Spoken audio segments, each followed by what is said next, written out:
Karena di samping bumbu yang menyebabkan faktor kedua yang sangat berpengaruh terhadap nikmat tidaknya sebuah makanan itu, saya kira adalah timingnya, waktu. Ketika kita benar-benar lapar, perut kita kosong dan menginginkan makanan, bahkan makanan yang mungkin harganya cuma Rp1.000, makanan yang mungkin cuma nasi saja, bahkan nasi kepel. Kalau di waktu kecil saya sering makan nasi kepel isi uyah sama lengis, nasi uyah lengis. Itu nikmatnya bukan main. Karena apa? Karena timingnya, karena waktunya yang memang tepat. Ketika kita benar-benar merasakan lapar, maka makanan sesederhana apapun itu akan terasa nikmat. Ini adalah video tentang opini, analisa, dan sudut pandang yang kemungkinan bisa sama atau bahkan jauh berbeda dari apa yang Anda pikirkan. Maka hargai perbedaan dan silahkan tulis sudut pandang Anda di kolom komentar. Om Swastiastu, Om Sri Sairam. Berjumpa kembali bersama saya Wirahari tentunya. Hari ini kita tiba pada bagian ketiga, masih dalam pembahasan yang bertemakan tentang vegetarian. Setelah di video pertama kita coba menyoal tentang beberapa kendala yang dihadapi oleh orang-orang yang baru belajar untuk mengikuti pola makanan bervegetarian, dan juga memberikan sedikit gambaran tentang alasan kenapa orang memilih untuk hidup bervegetarian. Nah, sesudahnya kemarin kita juga sudah membahas tentang apa salahnya makan daging, atau kenapa sih kita dianjurkan oleh semesta, karena ini berdasarkan dari fakta dan realita yang ada yang berhubungan dengan global warming atau pemanasan global, di mana usaha peternakan hewani yang menjadi rantai dari konsumsi makanan hewan ini menyumbang sekitar 18% dari emisi karbon yang menyebabkan pemanasan global tersebut. Nah, sekarang kita coba untuk menyoal tentang mitos. Kita akan membongkar mitos seputar vegetarian. Fakta dan mitosnya itu, kita akan menyoal tentang mitos dan fakta yang berhubungan dengan vegetarian. Karena diantaranya ada beberapa yang sempat saya dengar sendiri ataupun dapat cerita dari beberapa teman yang mengalami kejadian tersebut. Saya rangkum menjadi 3 atau 4 masalah. Yang pertama yakni orang yang bervegetarian biasanya dinilai sebagai orang yang akan susah untuk memiliki keturunan. Terus kedua, orang yang bervegetarian juga dikatakan akan sulit untuk memiliki seorang anak laki-laki. Hal ketiga yang biasanya disampaikan atau ditakuti ketika seseorang mulai bervegetarian itu ditakut-takuti oleh orang-orang, yakni orang yang bervegetarian biasanya itu kurang semangat, lemah, dan sering sakit-sakitan, anemia katanya. Lalu ada juga mitos yang mengatakan bahwa kalau bervegetarian itu akan menyebabkan kemandulan dan juga susah untuk mencapai perkembangan badan dan juga otak atau pikiran.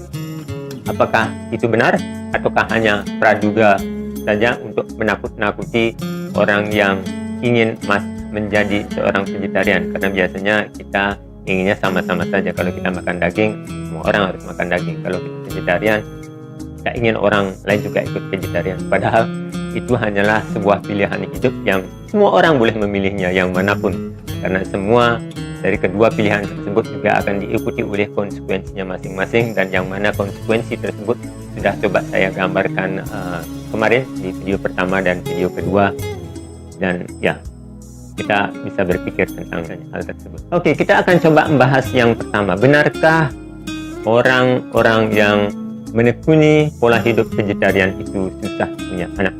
Nah, sebagaimana yang sudah saya sebut sebelumnya, bahwasanya saya menjalani vegetarian itu dari remaja, dari umur berapa ya? 19-20 tahun.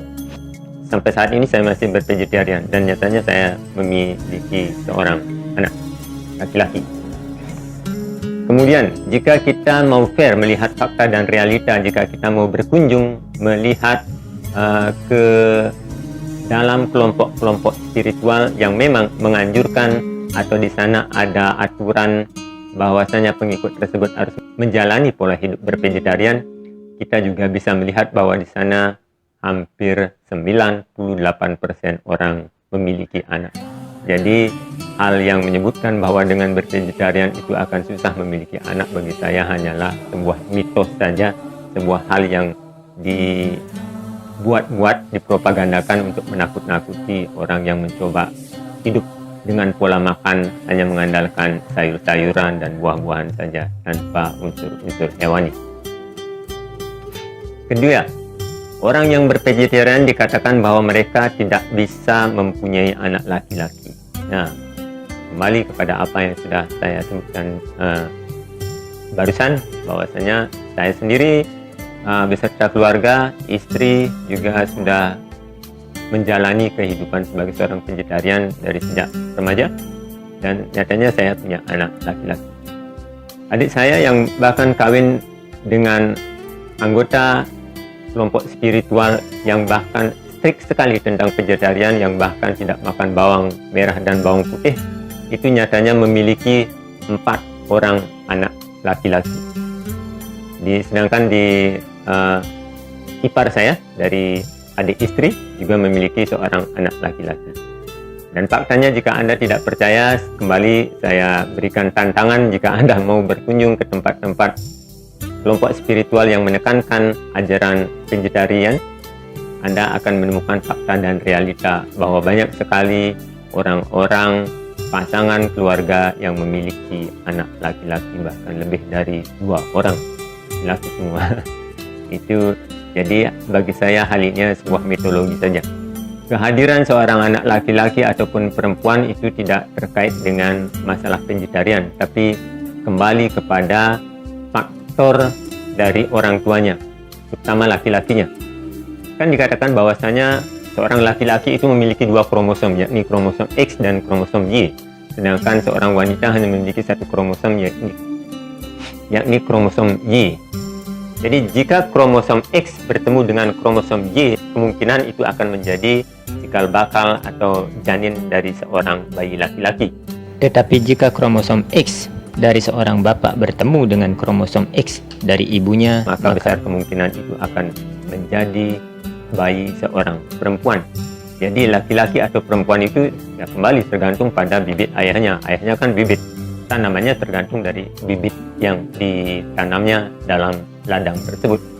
Walaupun kesuburan dari tanah tersebut juga sangat mempengaruhi kualitas dan pertumbuhan dari benih yang ditanamnya. Jadi kalau di masyarakat selama ini banyak berkembang ketika seorang pasangan itu tidak memiliki anak laki-laki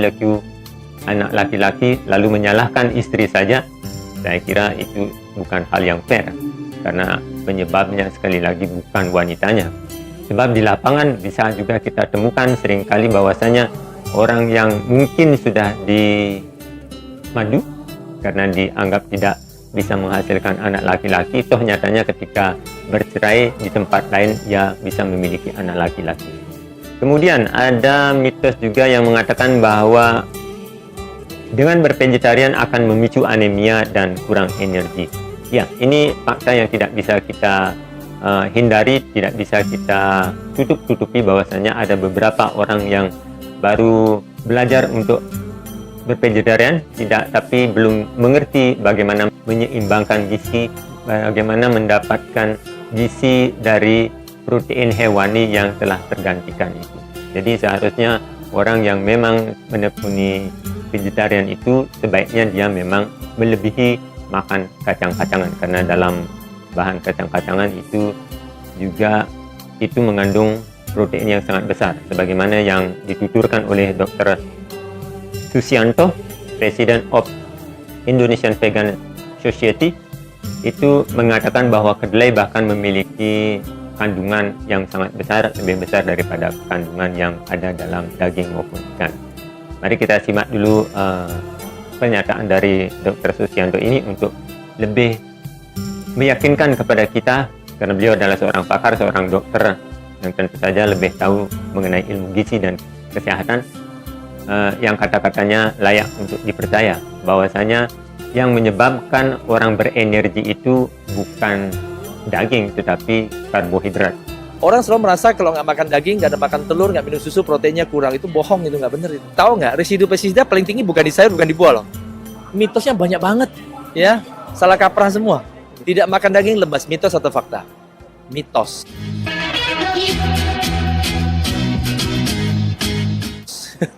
Orang tidak makan daging tidak akan lemes, ya. Karena sumber tenaga utama dalam tubuh kita bukan protein, bukan lemak, tapi karbohidrat. Dan daging nggak punya karbohidrat, jadi aneh nggak bilang nggak makan daging lemes. Salah total. Banyak isu-isu mitos yang Mbak bilang itu benar. Orang selalu merasa kalau nggak makan daging, nggak ada makan telur, nggak minum susu, proteinnya kurang. Itu bohong, itu nggak benar itu. Ya, protein tertinggi bukan di daging, bukan di telur, bukan di susu, bukan di ikan, bukan di unggas, bukan di seafood. Telur proteinnya 12-13%, rendah banget. Daging dari semua jenis daging lah ya, berkisar antara 9-21%. Ikan sekitar 16-23%. Kedelai tahu nggak? 34%. Kacang hijau 24%. Makanya saya sering bilang makanlah burjo, itu penting. Makanlah? Burjo. Oh iya, kacang hijau. Iya, betul. Jangan takut asam urat ya. Iya, tidak. Asam urat paling tinggi bukan di kacang. Itu salah satu miskonsepsi. Mitos ya, lagi, ya. miskonsepsi. Kacang-kacangan urinya yang dalam tubuh akan dimetabolis jadi asam urat. Ya. Itu hanya sekitar 9-100 mg. Ya. Dalam jeroan, seafood, daging, unggas, berapa tahun? 100-1000 mg. 10 kali kacang. Oke. Kalsium paling tinggi. Iklan suka mengatakan di susu. Dan salah. Kalsium susu dalam 100 gram susu hanya sekitar 118 mg. Agar-agar 400 mg, hampir 4 kali susu. Oke. Tempe 129. Di atas semua daging 10 kali lipat. Daging kambing 11 mg kalsiumnya. Daging ayam 14, daging sapi 11. Pada harga tempe 1/10 daging, tapi kalsiumnya 10 kali daging. Zat besi paling tinggi di spinach 12,3 mg. Tempe nomor 2 10 mg. Daging sapi berapa? 2,8. Ayam 1,5. Kambing 1 mg. Jadi besi yang untuk mencegah anemia dalam tempe 10 kali di atas daging kambing, 4 kali di atas daging sapi, dan 7 kali di atas daging ayam. So, mitosnya banyak banget, ya. Salah kaprah semua. Tahu nggak, residu pestisida paling tinggi bukan di sayur, bukan di buah loh. Daging 55 kali di atas biji-bijian. Hewan ternak makan apa? Pakan ternak. Pakan ternak nggak dicuci, mengandung pestisida residu yang tinggi. Semakin lama seekor hewan ternak diternak, semakin tinggi akumulasi pestisida residu dalam tubuhnya. Sama kayak merkuri logam berat. Dalam ikan gede lebih banyak daripada ikan kecil. Semakin gede ikannya, semakin tinggi merkurinya. Tahun 98 beri IBS kita mulai survei, se-Indonesia hanya ada 50 rumah makan vegetarian. Sekarang ada 2000. Seluruh Indonesia. Ya, berapa kali? 40 kali lipat. Ya, itu indikator yang bagus ya. Tetapi dibandingkan dengan Taiwan, kalah jauh. Taiwan bisa punya 15.000 rumah makan. Menurut Bapak kenapa? Iya, karena memang sana udah pesat banget dari dulu gitu. Kita terlambat. Tapi walaupun terlambat, kita catch up-nya cepat gitu. Ya, mitos selanjutnya yaitu yang mengatakan bahwasanya ketika seorang bervegetarian itu akan membuat pertumbuhan badan dan otak itu melambat. Saya kira ini sesuatu yang banyak sekali ditakutkan oleh ibu-ibu, terutama mereka yang masih memiliki anak bayi, karena tentu saja seorang ibu, orang tua akan berharap bahwa anak-anaknya akan memiliki pertumbuhan yang normal atau mungkin lebih dari normal, dalam artian ya lebih baik daripada yang lainnya ketika gizi dan ketika kebutuhan gizi mereka terjaga dengan baik. Faktanya adalah walaupun seorang itu bervegetarian, anak saya itu tidak pernah makan daging atau telur dari semenjak kelahirannya, bahkan dari sejak kandungan, karena kami berdua seorang vegetarian. Itu boleh dikata tidak lihat amat lah. Dia berprestasi, sekarang umurnya 5 tahun, tetapi bagi saya dia cukup membanggakan, dan kemampuan berpikirnya saya kira ya baik-baik saja, sehingga dia juga sempat mendapatkan 3 kali penghargaan dalam beberapa perlombaan dan kejuaraan yang dilakukan di sekolahnya. Dia juga memiliki mental yang baik, dia bisa menghafal banyak sekali kata-kata yang pada anak seusianya itu mungkin hanya beberapa saja yang bisa melakukannya. Jadi saya berani menjamin bahwasanya orang-orang yang bervegetarian itu anaknya tidak mengalami gangguan pertumbuhan atau kebodohan. Karena sekali lagi, bodoh atau pintarnya seseorang tentu kembali kepada faktor genetik dari orang tuanya. Kalau orang tuanya pintar, ya saya kira anaknya pasti mewarisi sifat-sifat tersebut. Tapi kalau orang tuanya ya rata-rata saja lalu berharap anaknya menjadi seorang anak yang jenius, saya kira ya agak susah lah. Jadi kita tidak bisa menilai sukses atau tidaknya, pintar atau bodohnya seorang anak itu hanya berdasarkan makanannya saja, walaupun makanan memang memegang peranan yang cukup penting, cukup signifikan bagi perkembangan pikirannya. Jika kita mau berkaca melihat sejarah, bahwasanya banyak sekali orang-orang terkenal, orang-orang yang menjadi seorang atlet, olahragawan, pemikir, saintis, yang juga seorang vegetarian. Dan ini membuktikan bahwasanya orang-orang yang bervegetarian menjalankan pola hidup makan tanpa daging itu juga memiliki kekuatan badan dan juga pikiran yang baik. Saya akan bacakan saja. Misalkan ini daftar orang yang bervegetarian. Yang pertama ada Albert Einstein, seorang saintis, ya, vegetarian. Kemudian Albert Schweitzer, seorang humanitarian. Ada Alicia Silverstone, seorang aktris. Anda mungkin sudah mengenalnya juga, ya. Kemudian ada Amber Valentia, seorang model, juga adalah seorang vegetarian. Ada Annie Campbell, seorang politician. Benjamin Franklin, seorang saintis, juga seorang vegetarian. Terus kemudian ada Benjamin Spock, seorang medical doctor. Dia adalah bahkan seorang vegan. Bryan Adams, itu musician, seorang singer, ya. Itu menjadi seorang vegan. Selanjutnya ada Charles Darwin. George Harrison, seorang musician dari George Harrison, kenal ya, itu pemusisi lama dari anggota grup The Beatles. Ini biasanya sering dihubung-hubungkan dengan kelompok Hare Krishna Srila Prabhupada karena dia pernah menimba ilmu kepada Srila Prabhupada. Lagu-lagunya yang berjudul Sweet Lord itu bagus sekali. Ada Leonardo da Vinci, Linda McCarthy. Wah, ini Linda McCarthy saya baru tahu bahwa beliau juga seorang vegetarian, ya. Kemudian ada Mahavira, Jain Religion, itu Mahavira pendiri dari agama Jain. Kemudian ada Muhammad Gandhi, seorang humanitarian. Female Anderson Les, seorang aktris. Paul McCartney, itu penyanyi sekaligus aktivis dari vegetarian. Kemudian Peter Singer, seorang penulis, autor. Plutarch, seorang filosofer. Pythagoras Pope. Kemudian Sir Isaac Newton, seorang saintis, juga seorang vegetarian. Lantas ada Stephen Jobs, yang mendirikan Apple Computer. Kemudian ada Thomas Edison dan juga Vincent van Gogh, seorang pelukis. Nah, itu daftar beberapa orang yang terkenal. Nanti silakan searching kembali untuk membuktikannya apakah dia memang benar-benar menjadi seorang vegetarian. Tokoh-tokoh yang terkenal memiliki kemampuan otak yang cukup baik, yang sekaligus membuktikan dan membantah mitos bahwasanya orang yang bervegetarian itu memiliki daya kemampuan otak yang di bawah rata-rata. Tapi nyatanya orang yang bervegetarian itu memiliki daya kemampuan otak yang luar biasa, di atas rata-rata. Beberapa contohnya di sini. Beberapa orang yang juga di bawah rata-rata tentu saja ada. Kembali seperti apa yang saya sampaikan di awal, bahwasanya pintar tidaknya seseorang juga dipengaruhi oleh gen orang tuanya. Dan jika kita berbicara tentang kekuatan, saya kira orang bervegetarian juga tidak kalah. Saya berani menantang, satu hari saya ajak bekerja tanpa makan, minum saja. Itu satu hari. Boleh. Apakah saya akan kalah yang tidak makan daging, atau justru yang sudah memiliki kebiasaan makan daging itu akan menyerah sebelum waktunya? Boleh dicoba. Atau jika kita melihat hewan-hewan lah, misalkan gajah itu tidak makan daging, tapi tenaganya besar sekali. Kuda tidak makan daging, tapi larinya kencang sekali. Jadi dari ini saja kita bisa melihat bahwasanya yang menyebabkan pertumbuhan badan dan juga otak itu tidak sepenuhnya berasal dari daging hewan. Tetapi daging hewan ya juga memang membantu, kalorinya bagus, protein hewaninya bagus juga. tetapi dalam beberapa case, dalam beberapa kasus tidak itu tidak menjadi jaminan bahwasanya hanya dengan makan daging saja pertumbuhan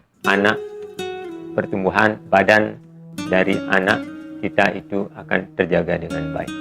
Beberapa kalau saya dijadikan contoh, saya kurus ya memang bukan kurus karena vegetarian, tapi karena memang kurus dari faktor orang tuanya. Banyak teman-teman saya yang gembul kok vegetarian, jadi itu bukan ukuran. Vegetarian ini jadi bagi para sahabat yang baru mulai ingin menerapkan atau menjalankan pola hidup bervegetarian, jangan sungkan, jangan pernah sangsi bahwasanya mitos-mitos yang sudah saya sampaikan di atas, ketika orang-orang mengatakan jika nanti kamu bervegetarian susah punya anak, susah tidak bisa memiliki anak laki-laki, atau nanti pertumbuhannya terganggu menjadi anak yang bodoh, itu sudah absolutely salah. Itu tidak benar, karena fakta dan realitanya sudah saya suguhkan, dan juga jika Anda tidak percaya, saya memberikan tantangan kepada Anda untuk datang dan membuktikan sendiri agar keyakinan itu bertumbuh dengan lebih baik. Nah, ketakutan selanjutnya yang biasanya dialami oleh orang-orang yang baru ingin menjalani proses vegetarian adalah seperti tadi, kekurangan semangat, anemia. Sudah saya baca, dan mereka juga berpikir mungkin akan membosankan. Beberapa orang yang pernah menjalani vegetarian kemudian kembali lagi memakan makanan hewani karena faktor yang terakhir ini, yakni membosankan. Bagi mereka vegetarian itu cukup membosankan karena makanannya cuma HCT saja, kangkung, tahu, sama tempe saja. Apakah ini benar? Saya kira dan terbukti pernyataan ini salah besar. Kenapa? Ya karena kita tidak inovatif, karena kita tidak kreatif untuk mengolah bahan-bahan tersebut menjadi menu masakan yang lebih mengundang selera. Kalau kita itu saja, bahkan ketika kita makan daging, misalkan makan daging hari Senin ikan, hari Selasa ikan, hari Rebo ikan, gitu-gitu, pasti juga bosan kan. Kalau misalkan daging ayam hari Senin sampai hari Kamis ayam saja, itu juga pasti membosankan. Jadi yang menyebabkan kebosanan itu bukan bahan makanannya, tetapi cara mengolahnya, cara menyajikannya yang tidak variatif dan tidak inovatif. Saya punya seorang sahabat, hampir rata-rata warung vegetarian itu adalah sahabat saya, yang bisa mengolah makanan itu dengan sangat baik. Sehingga jika kita mau coba belajar, atau nanti kapan-kapan boleh singgah ke rumah saya, nanti kita sajikan, kita melihat bareng proses dari pengolahan bahan-bahan vegetarian ini hingga menjadikan makanan yang cukup menggugah selera, yang membuat kita juga bisa menikmati kehidupan vegetarian, jadi tidak membosankan. Karena vegetarian yang bukan masalah soal kita makan tahu, tempe, sama kangkung saja, karena banyak juga ada terong, ada toge. Kalau berbicara tentang makanan yang huruf depannya T, bukan cuma tahu, tempe, tapi juga terong, toge, dan apalagi banyak sekali. Ada pare yang kita bisa olah dengan baik, ada rembung, jantung pisang, banyak pokoknya. Makanan-makanan tradisional Bali itu pun yang jika bisa kita lihat, bisa kita olah, itu di pasar kan banyak sekali tersedia. Jadi dengan bumbu yang bisa kita racik dengan sebaik-baiknya, itu akan memberikan kenikmatan rasa yang cukup baik. Yang menyebabkan sebuah makanan itu menjadi nikmat sebenarnya bukan hanya bahannya, tetapi lebih kepada bumbu racikannya. Karena sebaik-baiknya misalkan daging ayam, orang suka sekali daging ayam seperti upin misalkan, upin ipin ya, dia suka ayam goreng tetapi kalau racikannya tidak bagus, bumbunya itu mungkin kalau dia buat sup ayam tetapi garamnya kebanyakan atau airnya kebanyakan, hambar, garamnya kebanyakan, keasinan. Jadi walaupun dibilang enak, akan menjadi tidak enak karena racikan bumbunya. Tapi seorang patus misalkan, seperti di Bali dikenal sebagai seorang patus ketika ada upacara acara ngelawar tersebut, bumbunya banyak sekali, lengkap sekali. Dia bisa memposisikan bahan-bahan bumbu-bumbu tersebut dengan sangat baik sehingga makanannya ya nikmat sekali. Begitupun dengan makanan pengganti, misalkan unsur-unsur hewani ini kita ganti dengan gluten, saripati tepung atau bahan olahan kedelai. Ini justru nikmat sekali. Nanti sekali lagi kita boleh pergi ke warung-warung vegetarian, itu enaknya ya enak sekali. Kalau di Bali orang membuat urutan dengan usus babi, kita juga ada urutan versi demikian. Rasanya hampir sama. Kenapa? Karena bumbunya sama. Bumbu-bumbu olahannya sama, dibuat hampir mirip. Kalau ada misalkan kalau di Bali orang yang makan daging itu, dia buat hati, misalkan hati ayam itu ketika dia menyembelih ayam, atau hati babi itu, kita juga bisa buat dari olahan kedelai. Rasanya mirip. Kenapa saya bilang begitu ya? Karena dulu saya juga makan daging. Sebelum saya menjadi vegetarian, saya juga makan daging. Jadi saya tahu rasa daging babi, daging ayam, itu pasti tahu. Bahkan dulu saya sangat suka dengan makanan laut seperti cumi-cumi. Tetapi ketika saya jadi vegetarian, ya sudah, tidak mesti ingat-ingat lagi. Orang mungkin akan bertanya seperti ini. Lalu, kenapa jika sudah menjadi seorang vegetarian, kita membuat makanan yang mirip-mirip dengan makanan hewani? Ya, ini pertanyaan bagus sekali. Sebenarnya, makanan yang dibuat semirip-miripnya dengan makanan hewani tersebut ditujukan untuk para pemula, orang yang baru-baru mau melakukan belajar hidup bervegetarian. Karena untuk meninggalkan kebiasaan lama itu susahnya bukan main. Jadi dicoba perlahan sehingga nantinya itu bisa tergantikan. Tetapi jika sampai sudah vegetarian berpuluh-puluh tahun tetapi masih tergantung ketika tidak ada makanan seperti itu, marah-marah, ya perlu dipertanyakan. Artinya pikirannya masih terkait, pikirannya masih terpaut dengan unsur-unsur kenikmatan yang pernah ada dalam daging tersebut. Padahal salah satu maksud vegetarian ini kan mengurangi keterikatan lidah terhadap kenikmatan-kenikmatan rasa seperti itu. Berani bervegetarian artinya berani untuk menyatakan perang terhadap kenikmatan lidah, bahwasanya ya apapun akan diterima, bahkan jika hanya memutih nasi putih sama toge saja, atau dengan kangkung saja, dengan tempe, ya tetap dimakan, enjoy saja. Karena di samping bumbu yang menyebabkan faktor kedua yang sangat berpengaruh terhadap nikmat tidaknya sebuah makanan itu, saya kira adalah timingnya, waktu. Ketika kita benar-benar lapar, perut kita kosong dan menginginkan makanan, bahkan makanan yang mungkin harganya cuma Rp1.000, makanan yang mungkin cuma nasi saja, bahkan nasi kepel. Kalau di waktu kecil saya sering makan nasi kepel isi uyah sama lengis, nasi uyah lengis. Itu nikmatnya bukan main. Karena apa? Karena timingnya, karena waktunya yang memang tepat. Ketika kita benar-benar merasakan lapar, maka makanan sesederhana apapun itu akan terasa nikmat. Tetapi jika perut kita sudah kenyang, coba kasih makan yang bahkan harganya mungkin ratusan ribu rupiah. Makan coba. Terasa kenyangnya tidak? Terasa enaknya tidak? Tidak. Karena kita sudah kenyang. Bahkan mungkin jika dipaksakan kita bisa menjadi muntah. Jadi yang menyebabkan kita menjadi bisa menikmati makanan tersebut adalah satu, bumbu racikannya, orang yang menyajikannya. Kalau orang yang menyajikannya ramah, tentu menambah juga selera makan kita. Kalau orang yang membuat meraciknya juga penuh kasih sayang, tidak hanya money oriented, memikirkan keuntungan semata, tetapi melakukan proses pembuatan makanan tersebut kemudian menyajikannya dengan kasih, dengan kecintaan terhadap pekerjaannya, saya kira itu akan nikmat sekali. Apalagi di saat makan siang, di saat perut memang sudah lapar keroncongan. Pada saat perayaan Food RI, saya bersama teman-teman di organisasi pernah membuat rekaman pembuatan homoh spesial vegetarian yang disampaikan oleh Bapak Wayan Sujir. Itu seorang penulis buku, seorang yang juga pernah membuat buku yang berjudul Vegetarian. Kita akan lihat bagaimana prosesnya, tapi tidak bisa dinikmati karena ini hanya sekedar video saja.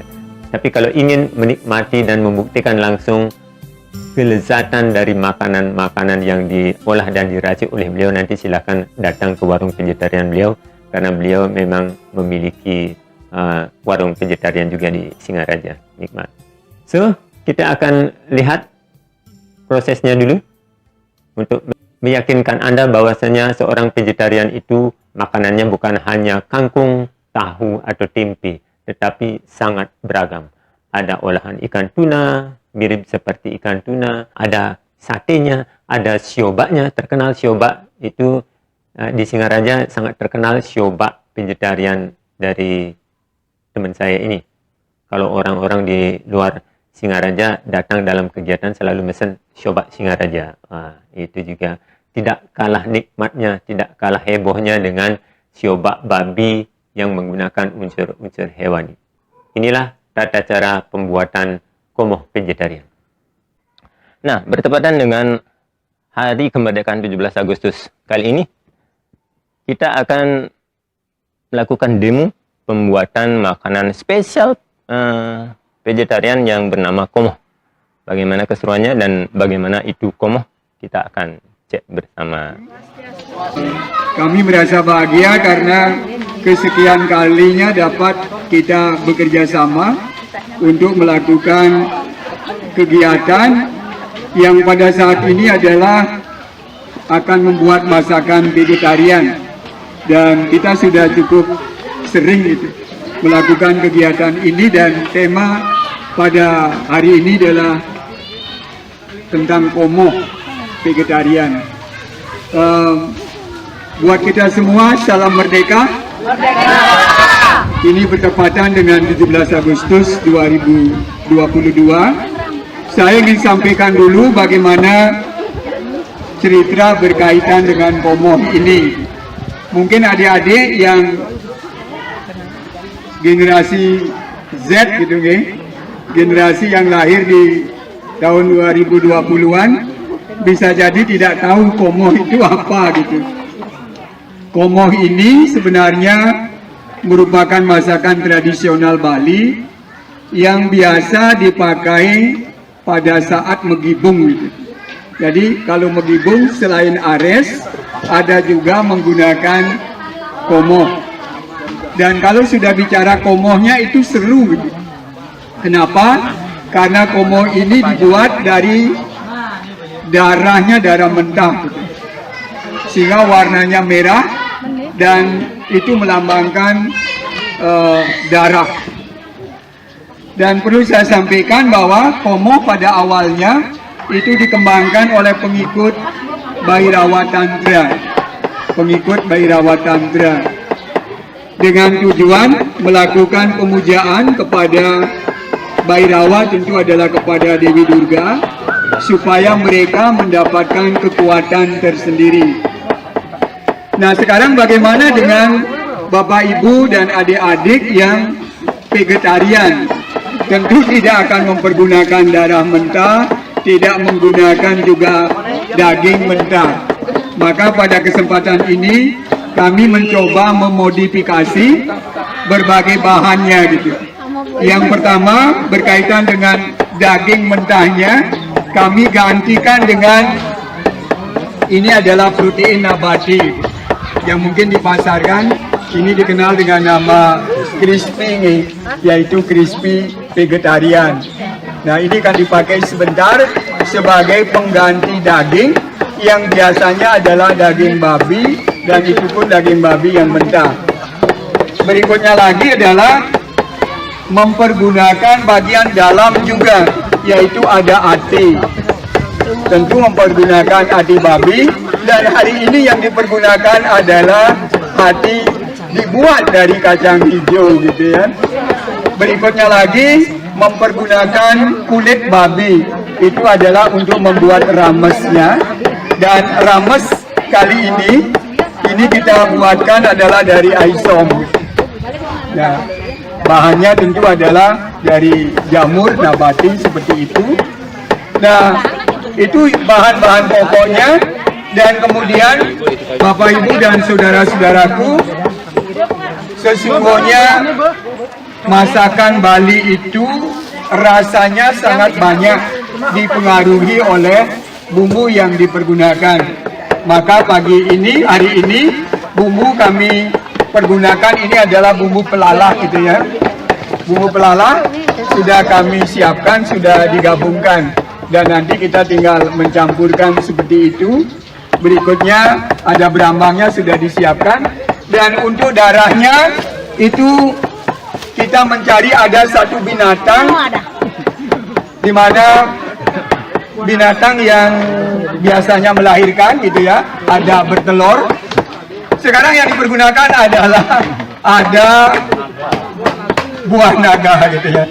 Buah naga ini bukan dihasilkan dari naga, tetapi adalah dari tanaman yang sebentar kita akan mencari warnanya, yaitu warna merah. Sungguhnya saya ingin mencampur dengan buah manggis gitu, tapi sekarang tidak musim manggis sehingga kita tidak bisa mendapatkannya.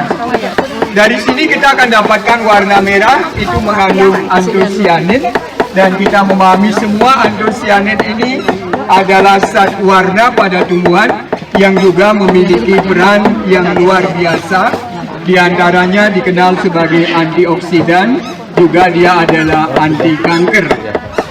Nah, kemudian berkaitan dengan bumbu-bumbunya, ini sungguhnya sebagian besar yang kami ambilkan itu yang sudah disarankan untuk menjaga stamina tubuh kita, terutama untuk menghadapi COVID-19, pandemi COVID-19 yang sudah 3 tahun sudah kita hadapi. Maka Bapak Ibu dan adik-adikku semuanya yang sempat mengikuti kegiatan ini, saya ingin menyampaikan bahwa komoh yang kita buat pada hari ini itu adalah komoh yang untuk menjaga stamina tubuh kita. Malah dari kandungan kimianya kita memahami dengan sebentar mengonsumsi komoh ini itu punya harapan untuk menjaga jantung kita, karena kandungan-kandungan kimia dari tumbuh-tumbuhan yang kami pergunakan itu memang untuk menguatkan jantung kita. Barangkali itu yang bisa saya sampaikan sebagai pengantar dari pembuatan komoh pada pagi hari ini, dan kita akan bergabung bersama-sama. Suksema Om Santi Santi Santi Om Jai Sai Ram.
Dan kita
Ada si Koko sama si Komo lagi bikin komo. nyangkut. Ini terong.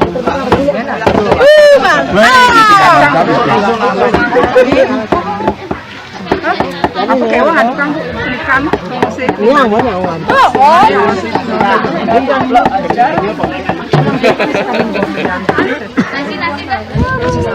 Mau ambil link sekarang? dia berikan tapi aneh. Mau ambil link Nyaman kuana lagi dia tapi ini loh dibajak sama ini. Gitu ya. Ya. Itu lawan. Sebentar apa latihan? Airan. Bisa dibarengin panggilan peraga. Ada lama ada baru. Siapa dia? Mau tahu ini sini sih. Mau ide enggak? Oh, ini udah dipakai lagi nih tambah tomonya. Bahan ini sini.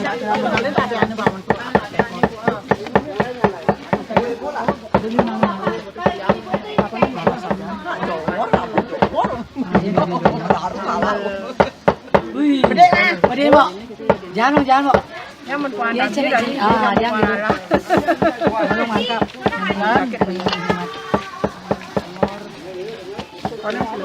Adik ini gini-gini. Aditya jago loh dia. Aditya jagonya sama dia. Itu doni itu aman tadi. Iya kan? Rawi yang mana? Bisa berapa? Langsung pegang enggak? Pakai ekoensing. Oh, enggak ini.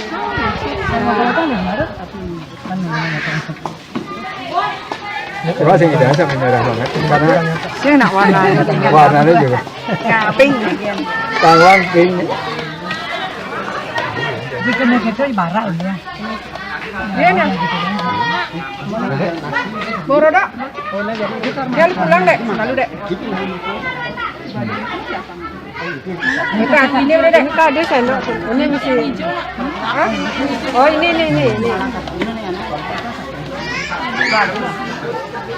Udah dek. Ya, sudah. Kita akan lihat lah kalau sedianya belum. Ini sibuk sekarang. Orang mau buahin.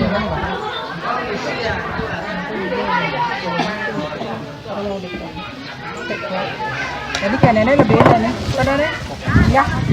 Garam. Bu crispy ini tuh ini. Kanan terakhir air angin yang dengan kuah.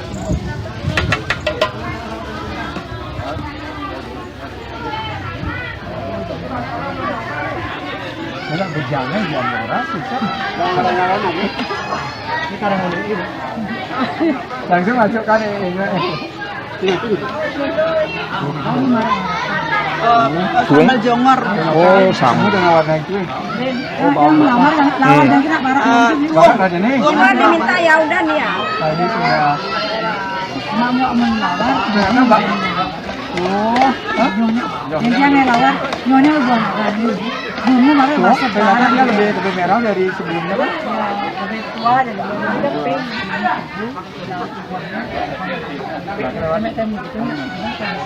Enak banget, udah pakai feeling.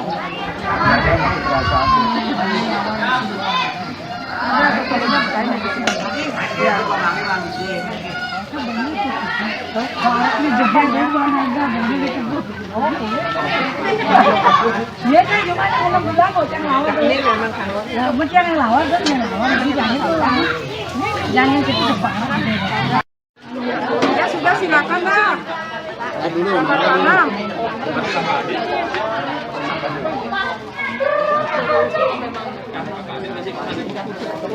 Nah, demikian. Kira-kira ada yang sudah lapar dan ingin makan atau ingin mencicipi bagaimana makanan vegetarian tersebut agar tidak ragu lagi, tidak sungkan lagi untuk mencoba memulai pola hidup yang sehat bervegetarian. Sekali lagi, seperti yang sudah saya sebutkan sebelumnya, jangan sampai kita bervegetarian atau tidak makan daging itu karena dipaksa oleh keadaan. karena dipaksa oleh penyakit yang tidak membolehkan Anda mengkonsumsinya. Tapi mari kita mencoba bervegetarian karena kesadaran, karena saya ingin menjaga kesehatan tubuh ini. Atau setidaknya, mari kita kurangi konsumsi daging, karena sebagaimana video kemarin tentang global warming yang sudah saya unggah, hal ini sangat berdampak pada pemanasan global yang juga membuat semesta ini, membuat bumi ini semakin memanas karena gas emisi karbon yang dihasilkan dari peternakan babi, sapi yang kita akhirnya konsumsi dalam bentuk daging-daging beku tersebut. Demikian, semoga video ini menginspirasi dan bermanfaat. Jangan lupa untuk tetap mensupport agar channel Demoboye bisa memberikan hal-hal yang lebih informatif dan lebih bermanfaat lagi. Terima kasih sudah menonton. Saya akhiri dengan Parami Santi. Om Santi, Santi, Santi, Om. Om Sri Sai Ram.